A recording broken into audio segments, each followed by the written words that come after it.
For 11 years, Loretta Pinkney worked the grill at a diner where the regulars knew the menu by heart and never once learned her name. She made $13.40 an hour and never let a plate leave her line cold. The morning the front counter turned a barefoot old man back out into the cold, she set down her spatula and walked out of her kitchen for the first time in those 11 years.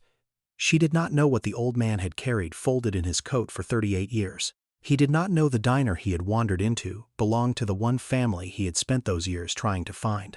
22 days later, both of those things would sit at the same counter, and a man worth more than the whole building would lose the one belief he had built his entire life around. Loretta caught the 5:12 bus most mornings, but on the mornings the fare math did not work, she walked. It was 12 blocks from her place off Shaw Avenue to the Holloway house on Hayden, and in February in East Cleveland those 12 blocks could take the feeling out of your hands. She walked them anyway. A round trip cost $5.50, and $5.50 was a pound and a half of chicken thighs, or most of a gallon of milk, or the difference between Isaiah having a real lunch on Friday and Isaiah saying he wasn't hungry so his grandmother wouldn't worry. So Loretta walked, and she did not complain about it, because Pearl Pinkney had not raised a complainer. She got to the diner at 5:40 every day. She had a key, though she was not supposed to, because the day manager could never be counted on to be sober by 6. She let herself in, flipped the breaker for the hood vents, and scraped the flat top down to gray steel before the first pot of coffee finished dripping. By the time the doors opened at 6:30, she had the grits going, 2 pans of cornbread in the oven, and a vat of collard greens she'd started the night before low and slow with a smoked turkey neck, the way her mother had done it in a church basement in Selma before anybody in that family had ever seen snow. That was the thing the regulars did not know about Loretta. They knew the food. They did not know that the food was her. The cornbread that sold out by 9 most days was Pearl's recipe, scaled up from a cast-iron skillet to a hotel pan. The greens that the old men at the counter swore were the only reason they came in were greens Loretta seasoned by tasting, never by measuring, because Pearl had never measured a thing in her life and used to say a recipe written down was a recipe you didn't trust yet.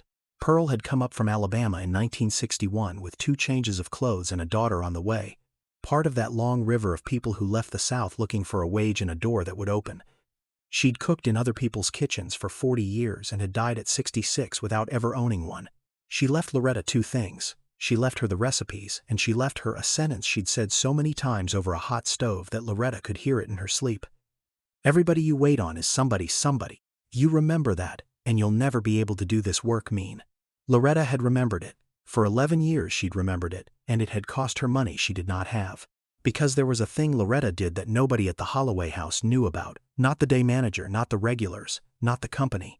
When a man came in who clearly could not pay, and they came in, this was East Cleveland, the rec center had closed and the warming shelter on Euclid only had 30 beds, Loretta fed him. She'd ring it up as a cook's error, a plate sent back, an overportion, the small fictions a kitchen runs on, and then at the end of her shift she'd quietly square the till with $3 or $4 of her own tip money so the count came out right. She had been so long it was not even a decision anymore. A hungry man came to the window, and a plate of eggs and grits went out, and the man ate, and Loretta covered it, and nobody knew. She did not tell anyone. She did not want a thank you. Pearl would have called wanting a thank you serving from a small place, and Pearl had had no patience for that. Loretta was 53. She'd been a widow for 6 years. Her husband Marvin had fixed buses for the Regional Transit Authority for 29 years and had died on a Tuesday in the break room with a half-eaten sandwich in front of him, 55 years old, a heart nobody had checked because you can cost money and the money was always somewhere else. Loretta had kept almost nothing of his. She'd given his coats to the church and his tools to his nephew, but she had kept his boots. Size 11, steel toe, the leather gone soft and dark from 29 years of standing in transit yards in the rain. She kept them in the trunk of her car the way some people keep a photograph in a wallet. Not to look at, just to have. She did not know why. She only knew that on the days the grief came up on her sideways, in the middle of cracking eggs, it helped to know the boots were out there in the cold lot, that some part of Marvin was still showing up to work with her. Her daughter Renita worked days at the county and dropped Isaiah at the diner after school 3 afternoons a week because the alternative was Isaiah home alone, and Isaiah was 9 and the neighborhood was the neighborhood.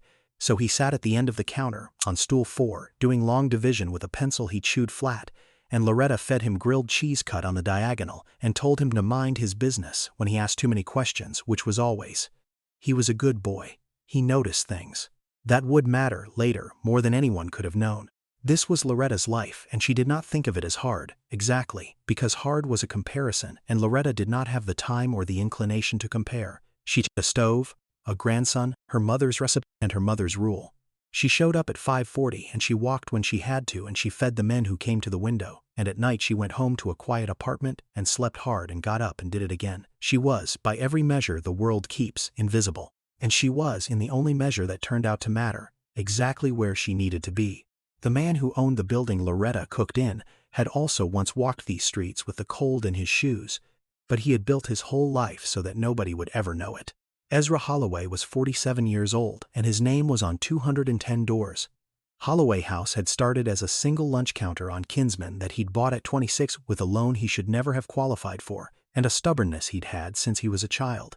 The idea was simple, almost too simple to build a company on. A place where the food was hot and cheap and nobody got turned away for how they looked. He'd written the slogan himself, the one that was painted over the register in every location from Cleveland to Gary to the new ones outside Detroit. Nobody leaves hungry. He'd believed it the way you can only believe something you've decided to believe instead of something you've worked out. He'd needed to believe it. Because Ezra Holloway had grown up in a third-floor walk-up on Strathmore, with a mother who worked 2 jobs and a father who, the way the story went, had left them. He'd been 9. He remembered the apartment, and he remembered the year his father stopped being in it, and the 2 memories did not have a door between them, just a wall. One day there was a man named Cornelius who smelled like Old Spice and engine grease, and who would put Ezra up on his shoulders so high the boy could touch the top of the doorframe. And then there was no man, and there was his mother Ruth at the kitchen table with the bills, and there was the thing she said when Ezra asked, which she said the same way every time, flat, final, the door closing. "Your father walked out on us. A man who walks out doesn't get mourned. Don't you waste a tear on him." So Ezra hadn't. He'd been a disciplined child and he grew into a disciplined man, and discipline, it turned out, was just grief that has agreed to behave. He did not cry at his mother's funeral. He had not cried in so long he'd stopped thinking of himself as a man who could. He'd taken that flat sentence of Ruth's and he'd turned it into an engine, and the engine had built 210 restaurants. Every single one of them was a door that stayed open. Every single one of them was Ezra's answer to a man who had closed one. You walked out on a boy? Fine. That boy grew up and built 210 places that would never, ever turn anyone away. He'd never said it out loud, never said it even to himself in those words, but the whole company was an argument he was having with a dead man, and he had decided long ago that he was winning. He had not been back to East Cleveland in 9 years. There was no reason to. The Hayden Avenue location was one of the older stores, decent traffic but soft margins. The kind of store his regional VPs flagged in the quarterly review with a yellow highlight. And there was a second reason he didn't go, one he didn't put in any report. Strathmore was 11 blocks from Hayden, and Ezra Holloway did not like to be 11 blocks from the wall in his memory with the door he couldn't open. He was, by the world's measure, the opposite of invisible. His face was on the company website and in 2 trade magazines. He flew a private charter to the new openings. He was worth on paper north of $300 million. Though the number meant almost nothing to him, the way a thermometer reading means nothing to a man who is already running a fever and just wants to be cool. He had everything his father had taught him to want. And he could not sleep through the night, and he did not know why, and he had stopped asking. He told himself the question had been answered a long time ago, at a kitchen table, by a woman who never measured a recipe and never softened a verdict. A man who walks out doesn't get mourned. He was wrong about the verdict. He was wrong about the man. And he was 22 days from finding out, in a building with his name on it, from a cook whose name he didn't know. It was the 17th of February, and the temperature at 6:15 in the morning was 19 degrees, and Otis Reed came through the door of the Holloway house on Hayden with no shoes on his feet. He had socks, 2 pair gray and going through at the heel, and over them a pair of plastic grocery bags he'd tied at the ankle with shoelaces that had outlived the shoes. His feet had been wet and then frozen and then wet again, and he walked the way a man walks when each step is a small negotiation. He was 71 years old. He wore a field jacket the color of a thing left out in weather, and under it a sweater, and under that whatever else he owned, which was not much, because most of what Otis Reed owned he carried in one inside pocket, over his heart, where he could put a hand on it. He came to the counter and he stood very straight, the way men of a certain training stand even when their bodies have quit on every other front. And he said to the young man at the register, "Morning, could I get a cup of coffee?" "I got it." And he set on the counter, one at a time, the coins he had. 4 quarters, 8 dimes, 7 nickels, 18 pennies, $4.18. Coffee was 2.18 cents. He'd counted it 3 times on the walk over. The young man at the register was Quincy Banks, and Quincy was 26 and had been the shift manager for 4 months, and Quincy was scared. He was scared because the regional office had sent a memo 11 days earlier, after a customer complaint and a soft quarter titled Store Environment and Guest Experience Standards. The memo had said it in the careful language of people who write missiles that managers were to maintain a welcoming environment for paying guests and address loitering and non-purchasing occupancy proactively. Quincy had read it as what it was. The company, which made its whole name out of nobody leaves hungry, was quietly telling its managers to start moving the hungry along. And Quincy had a daughter, 8 months old, and a lease, and this was the only management job he'd ever had, and the regional VP was a man who flagged stores in yellow highlight, and Quincy was 26 and scared. And so when a barefoot old man came to the counter with a fistful of coins, Quincy did the cruelest thing a frightened person can do. He followed the rule. "Sir, I'm sorry," Quincy said, and he was sorry. That was the worst of it. His sorry was real. "But we've got a policy now. I can't have you. You can't sit in here like, you understand. There's the warming center on Euclid. They open at 7. Otis Reed looked at him. He did not raise his voice. He had been refused before, many times, in many cities over many years, and he had learned that the only thing a man in his position truly owned was the manner in which he was refused, and that he would not give that away. "It's 19 degrees, he said.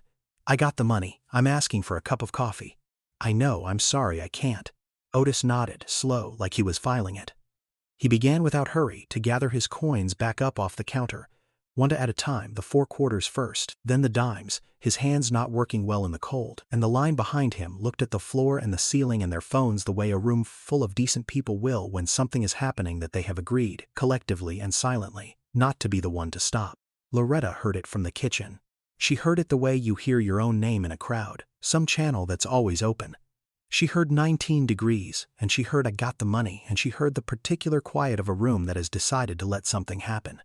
And Loretta Pinkney, who had cooked behind that line for 11 years and crossed it for nothing but a busted fryer or a fire, stood absolutely still with a spatula in her hand and a half-flipped order of hash browns in front of her, and she counted, without meaning to, the seconds. She stood there for 9 seconds.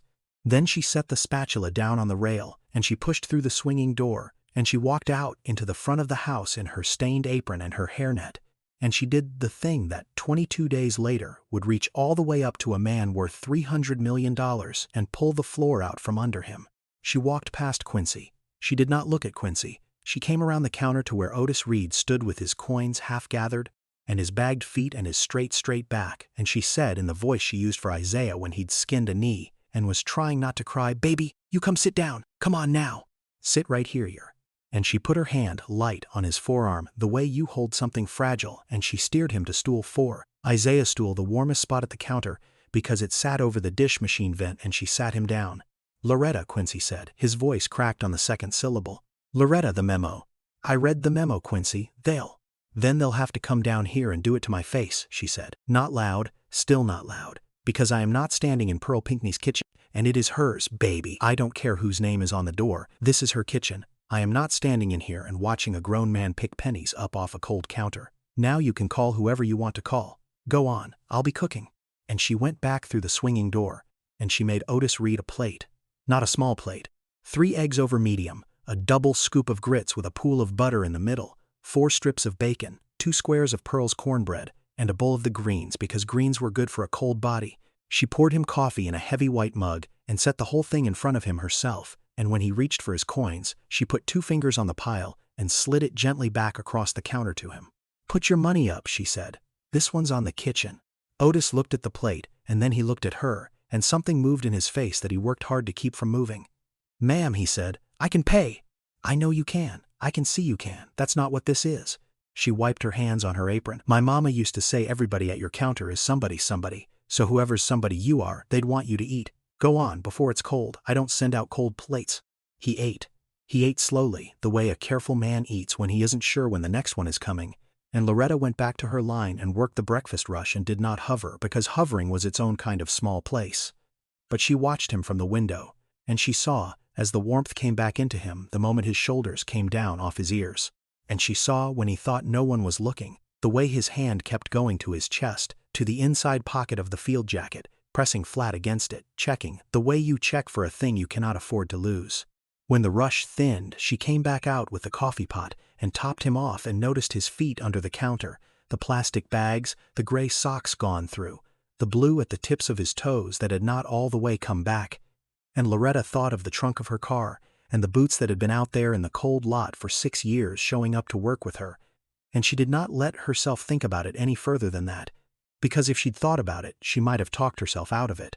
She got her keys off the hook by the dry storage, and she went out the back into the lot in her apron, no coat, and she opened the trunk, and Marvin Pinkney's size 11 toes were where they always were, soft and dark and waiting. She stood in the cold lot for a moment with her hand on them. Then she picked them up, and she found the wool socks she kept in the glove box for the days her feet got wet on the walk, and she carried it all back inside. She set the boots down in front of stool 4. "These were my husband's," she said. "He don't need them where he is, and I've been carrying them around for 6 years like that does him some good. You look about an 11. Otis Reed looked at the boots for a long time. He was a man who had not been given a thing free of obligation in so long that he had forgotten there was another kind of giving. He looked at the boots, and then he reached up slow, and he pressed his hand flat to his chest, to the pocket, the way he'd been doing all morning, and his eyes filled, and he did not let it pass that, because he was a man and there was a room, and instead he bent down and peeled the frozen plastic bags off his feet, and worked the wool socks on over the gray ones, and put his cold feet into Marvin Pinkney's warm leather boots, and he laced them up tight, and when he stood a half-inch taller. "What's your name?" he said. "Loretta." "Loretta." He said it like he was putting it somewhere safe. "My name is Otis Reed. I want you to know that I'm going to remember this. People say that I mean it different than they mean it." She didn't know yet what he meant by it. She wouldn't know for 22 days. She just said, "Eat your eggs, Mr. Reed, they getting cold," and went back to her line. Quincy did call the regional office. He had to. The system flagged the Compede meal, and Quincy was scared, and scared people make the report so the report doesn't get made about them. He typed it up at the end of his shift, careful, no names he didn't have to use. Non-purchasing individual provided extended seating and complimentary food in violation of environment standards. Kitchen staff L. Pinkney declined to enforce policy. Requesting guidance.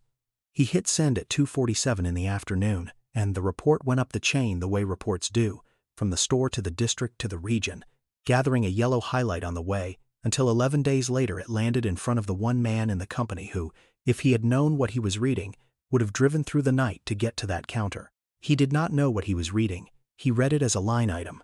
A soft store with a discipline problem and a cook who comped meals.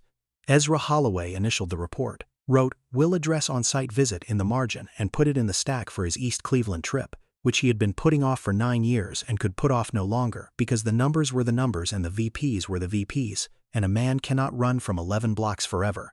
He scheduled the visit for the 11th of March. In the days between, Otis Reed came back. Not every day. Otis had a careful and he would not be a man who'd been fed once and turned it into a place at the table. But 2-3 times a week he'd come in around the slow hour, mid-morning, after the rush and before lunch, and he'd take stool 4, and he'd buy a cup of coffee with his own coins and pay for it, and Loretta would set down a plate beside the coffee that he had not ordered and would not be charged for, and the two of them reached, without ever discussing it, an arrangement. He bought the coffee so he was a paying customer and his pride stayed intact, and she fed him so his body stayed alive, and the small fiction held the whole thing up the way small fictions do. And he talked to her, a little at first, then more. He talked the way men talk who have been alone a long time, and have found against all expectation a person who does not flinch and does not fix and does not need the conversation to be about themselves. Loretta cooked and listened. She had been listening to men at that counter for 11 years. She knew how to listen with her back turned, which is the only way some men can stand to be heard. He told her he'd been in the army. He told her he had no people left, that there had been a wife once, long gone and no children, and that the last family he'd had, the realest family, was the men he'd served with, and they were mostly gone too now. Gone young or gone slow. He told her he'd been all over, that he'd worked when he could and not when he couldn't, and that the not when he couldn't had stretched out over the years into most of his life, and he did not make excuses for it, and he did not ask her to feel a way about it. He just laid it out plain, the way you'd lay out a hand of cards you'd already lost with. And one morning, the 8th of March, when the diner was empty except for the two of them and Isaiah down at the far end murdering a worksheet of fractions, Otis Reed put his hand to his chest the way he always did. And this time he did not just check the pocket, he opened it. He took out a thing wrapped in a square of oilcloth, folded and refolded so many times the creases had gone furry. He set it on the counter and unwrapped it, layer by layer, and inside was a set of military dog tags on a beaded chain. The metal worn nearly smooth and a letter, a single sheet, gone soft as cloth, the ink ghosted but still there, that had been folded into a small tight square for so long it would not lie flat. "I carry these," Otis said, "because I made a promise, and I have been 38 years failing to keep it, and I'm 71, and I think I'm just about out of road, and I don't know what's going to happen to these when I go. And that's been keeping me up more than the cold does." Loretta set down her rag. She did not touch the tags. She'd learned in a kitchen that some things you let a man hand you, and some things you let him keep holding. "Whose are they?" she said. "Man named Cornelius. Best man I ever knew. We were the same age, 20-some, dumb as posts. And he had a wife and a little bub back home, and he never shut up about them, drove us all crazy, this kid this, and my wife that." Otis smiled at something a long way off. "There was an transport war rode in the dark and went down a bank and caught. I was pinned. Cornelius got me out. Then he went back in for the 2 others and he stopped." He did not finish that sentence, and Loretta did not make him. He didn't have to go back the second time. That's the thing about him. He didn't have to. He just was not a man who could leave somebody in a thing that was burning. "And the promise," Loretta said. "He gave me these the week before. Lot of us did that, traded tags in case. And he made me promise if it was him and not me, I'd get these home to his wife and his boy, and I'd tell them the truth of it. Tell them he didn't." Otis's voice did a thing and he mastered it. His wife had it in her head he was no good. They'd had a hard time of it before he shipped, money and such, and he was scared she thought he'd run from it. "He wrote them this letter, made me promise to put it in her hand, said, 'Otis, you tell my boy his daddy didn't run, you make sure my boy knows that. And you didn't find them.' I got back and I went looking, and the wife had moved and married again, and the name changed and the trail went cold. This was '89, no computers, just me going door to door in the wrong cities. I have spent," he laughed but it wasn't a laugh, "I have spent the better part of 40 years looking for a woman named Ruth and a boy I never met to give a dead man's boy his daddy back, and I have failed. And every day I don't find them is a day that boy thinks his father walked out on him. And Cornelius would rather have stayed in that truck than have his boy think that." Loretta Pinkney stood very still behind her own counter. Because she had worked for the Holloway house for 11 years, and everybody who worked for the Holloway house knew the story of the man whose name was on the door. It was in the orientation packet. It was on the trade magazine clipping taped up in the break room, the local boy makes good story they were all supposed to feel proud of. Ezra Holloway. Came up hard on Strathmore, single mother. A father who'd left when he was a boy. Built a company on the idea that nobody gets turned away. And the dead man's name was Cornelius, and his wife's name was Ruth. And his little boy, the boy he'd begged a dying breath to make sure didn't think his daddy ran, that boy would be, Loretta did the math with her hands gone cold, that boy would be right about 47 years old. "Mr. Reed," she said, and her voice was not quite her own, Can I see those tags? You don't have to hand them to me, just turn them so I can read." Otis turned them on the oilcloth with one finger. She leaned down. The stamping was nearly worn away, but it was there the way the deepest cut things are always the last to go. A name. She read it twice to be sure, because a thing like this you do not get to be wrong about. "Holloway, see." Grandma Zaya said from the end of the counter, into the silence, "What's wrong? Your face is doing a thing." Loretta straightened up. She put her hand flat on the counter to steady it. She looked at the worn dog tags and the soft, folded letter and the old man who had carried them over 40 years and 10,000 miles and through every shelter and ditch and cold morning counter, 11 blocks from where a frightened boy had grown into a guarded man. And she thought about her mother in a church basement in Selma saying everybody you wait on is somebody, and she understood, all at once and completely, exactly who somebody Otis Reed was. "Nothing's wrong, baby," she said to Isaiah, and it came out wrong, came out wet, and Isaiah, who noticed things, did not believe her for a second. "Nothing's wrong, something might be about to be right, finish your fractions." She did not tell Otis what she knew, not yet, she was not certain, and a thing like this you do not hand a 71-year-old man on a maybe. But she knew one thing for sure, Ezra Holloway was coming to this door on the 11th of March. It was on the schedule taped by the time clock. Seat visit M.R. Holloway, 11 a.m. She had 3 days. She did not sleep much those 3 days. She talked to Renita, who told her she was getting herself into white folks' business. Except it wasn't white folks' business. That was the strange part. It was a black man's business, a rich black man, and somehow that made Loretta feel more responsible, not less, like it was closer to home, like it was the kind of thing Pearl would have crossed a street to set right.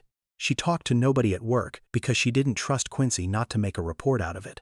And she made a plan that was barely a plan. She would make sure Otis was at the counter on the morning of the 11th, and she would make sure Ezra Holloway saw the tags, and she would let the truth do its own work. Because Loretta had learned long ago that you cannot make a man feel a thing, you can only set the plate down in front of him and step back. She told Otis only this on the morning of the 10th. "Mr. Reed, you come in tomorrow around 11. Will you do that for me? There's somebody I want should meet you. Wear the boots." "Who is it?" Otis said. "Just somebody," she said. "Somebody who needs to hear a true thing from a man who'd carry it 40 years to tell it. You come on at 11, I'll have your eggs ready." The 11th of March came up gray and cold, and at 10:52 in the morning, a black SU pulled into the lot of the Holloway house on Hayden, and Ezra Holloway got out of it 11 blocks from his childhood and walked into a building with his name on it for the first time in 9 years. He came in the way owners come in, fast, eyes moving, already counting. The register lines, the table turns, the trash by the door, the soft spots a soft store shows you in the first 10 seconds. He had the incident report in a folder under his arm. He intended to be there 90 minutes. He intended to address the discipline problem, walk the store, take a photo for the regional, and be back on Strathmore. No, not Strathmore. He never went to Strathmore. Be back on the highway by 1. He'd built his whole adult life on intentions like that, clean and fast and away. He saw the cook first, the one from the report, L. Pinkney, a 50-something woman behind the line who looked at him when he came in with an expression he could not read and did not like, because Ezra Holloway was used to reading rooms and this woman was reading him. And then he saw the old man at the counter. Stool 4, an old black man in a worn field jacket and a good pair of work boots, drinking coffee, with something laid out on a square of oilcloth in front of him. Their rooms met for just a second, the rich man and the old one, and the old man's face did something surprise, then a strange, dawning stillness. But Ezra was already past it, already moving toward the back, toward the office, toward the 90-minute plan, because he did not know, he could not have known, that he had just walked past the man who'd been looking for him for 38 years. Mr. Holloway. It was the cook. She'd come around the counter. She was wiping her hands on her apron and her voice was steady, but her hands were not. "Could I have 1 minute before you go back? Just 1 minute and then you can do whatever you came to do. Fire me, I don't care, but I need you to have 1 minute first." "Mrs. Pinkney." He glanced at the folder under his arm. "I think we both know what this visit is about. There's a process. It's not about the report." She stepped closer and dropped her voice so the dozen customers couldn't catch it. "It's about your father." Ezra Holloway went very still. It was the kind of still that happens in a body before the mind is caught up, the kind of still a deer has. Nobody talked to Ezra about his father. There was nothing to talk about. His father had walked out. A man who walks out doesn't get mourned. "I don't know what you think you know about me," he said, and his voice had gone flat and cold, the voice from the magazine, the voice he'd built. "But my father is not a subject." "His name was Cornelius," Loretta said. The flatness cracked, just a hairline. "Your mother's name was Ruth. You grew up on Strathmore, 11 blocks from this door. And there is a man sitting at my counter right now who has carried your father's dog tags in his coat pocket, over his heart, for 38 years, looking for you. Looking for Ruth and her boy. He didn't know your mama moved and changed the name. He's 71 years old and he walked in here barefoot in February and your manager turned him out into 19 degrees and I fed him. And that's the report you came to fire me over." She was not crying. She would not let herself. "Mr. Holloway, that man has been trying to find you for almost 40 years to tell you something, and I think you better come hear it before he runs out of road. He's right there. That's him. That's the man who knew your father." Ezra Holloway turned his head.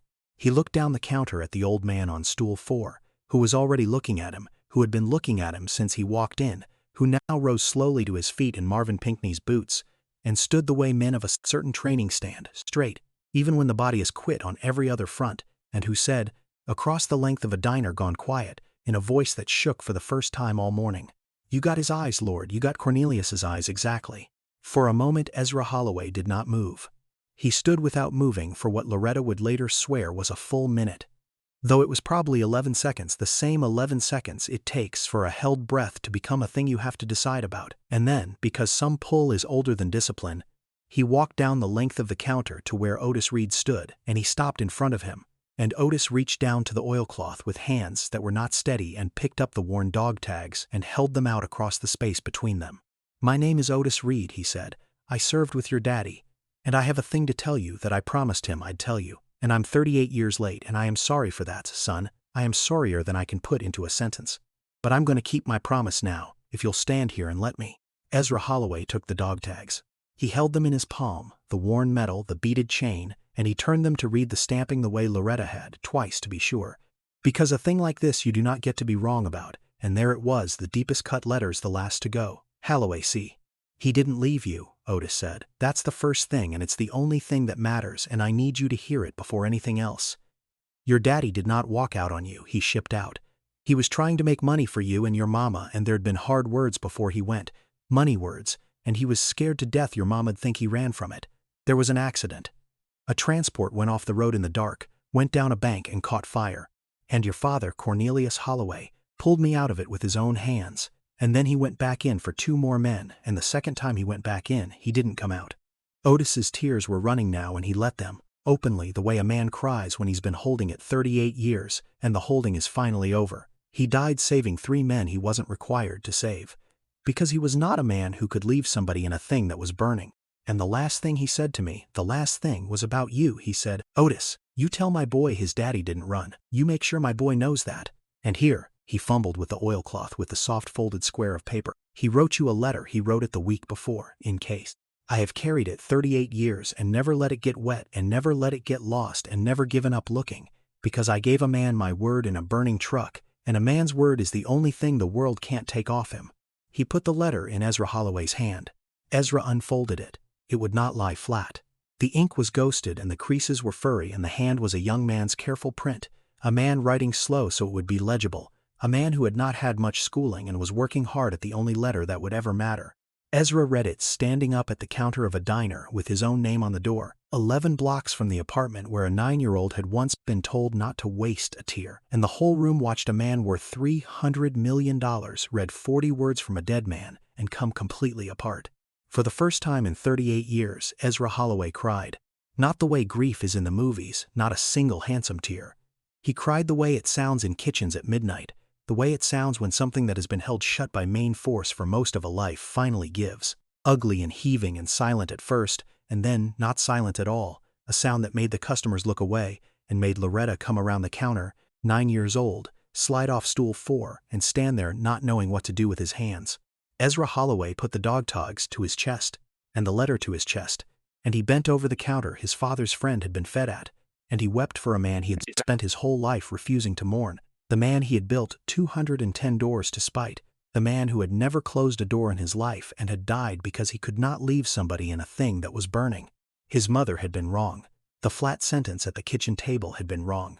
A man who walks out doesn't get mourned, but his father had not walked out. His father had walked back in, into the fire, for strangers, and Ezra had spent 38 years hating a ghost for a thing the ghost had never done, and the engine of his whole life had been running on a lie, and the lie was burning off now all at once, and it hurt more than anything had ever hurt him. And underneath the hurt, way down underneath it, for the first time he could remember, was something that was not grief and was not discipline, and that it took him a long moment to even recognize, because he had not felt it about his father in 38 years. It was pride. It was Isaiah who said the thing. Isaiah, 9 years old, who noticed things, who had been standing there watching a grown man cry over a piece of paper and had worked it out in the plain arithmetic of a child. He looked up at Loretta and he said, not quietly, in the clear carrying voice of a kid stating a fact. So he didn't run away, he just couldn't come home.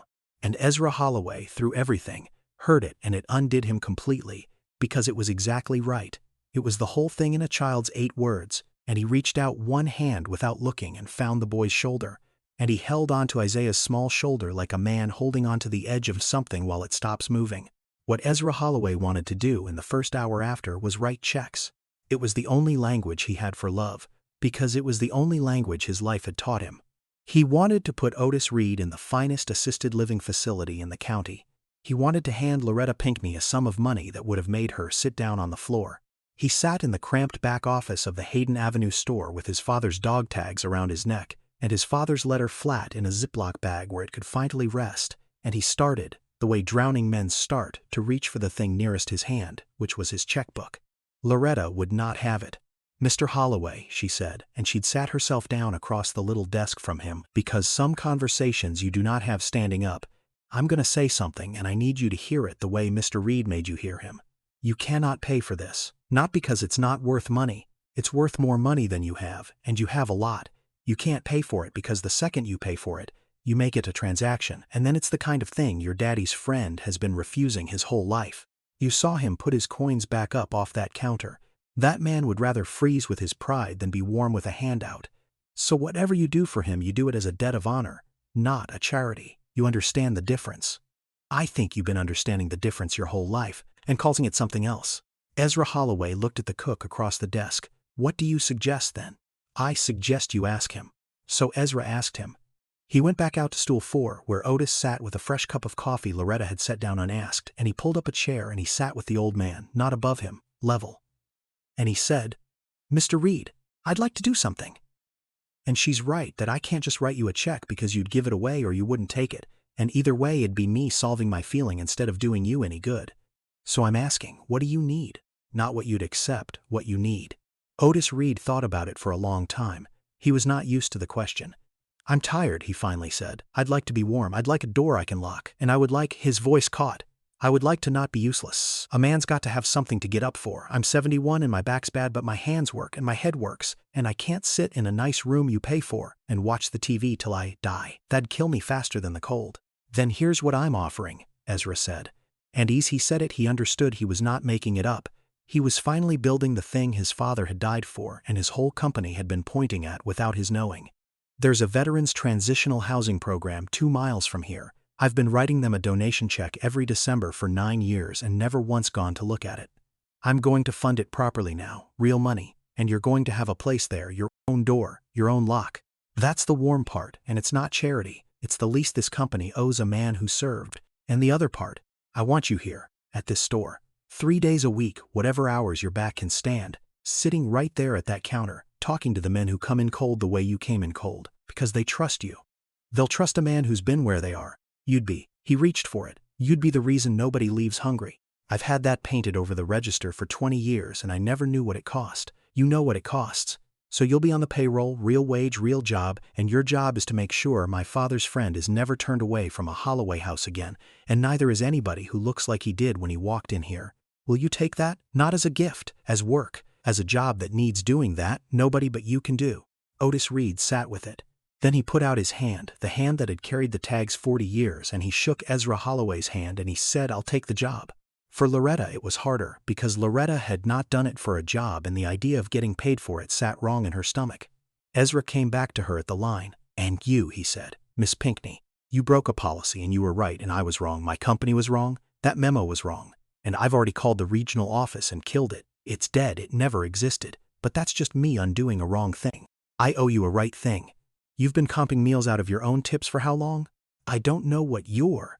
11 years, the day manager says. Once I asked him the right way, out of your own pocket, quietly. Nobody knows. Ezra shook his head. You've been running the thing I put on my sign.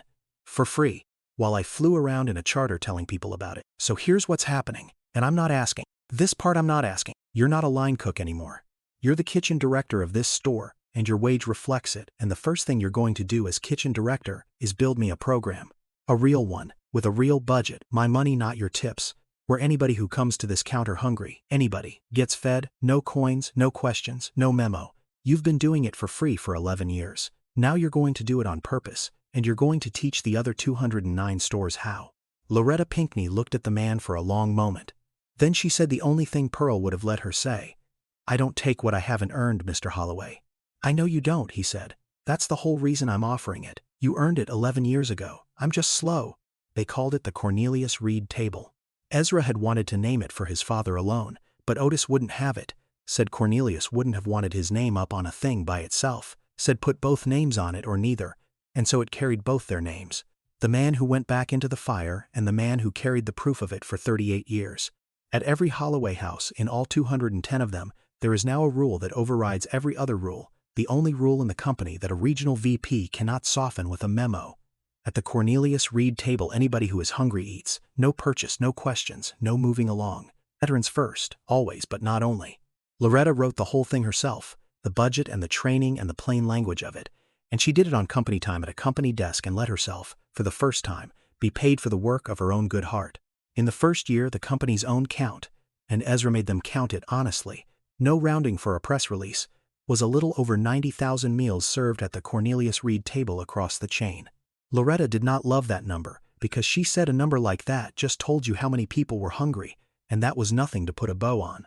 But Otis told her to take the win, said you can't fix the whole cold world but you can keep one counter warm, and a warm counter is not nothing to the man standing in front of it.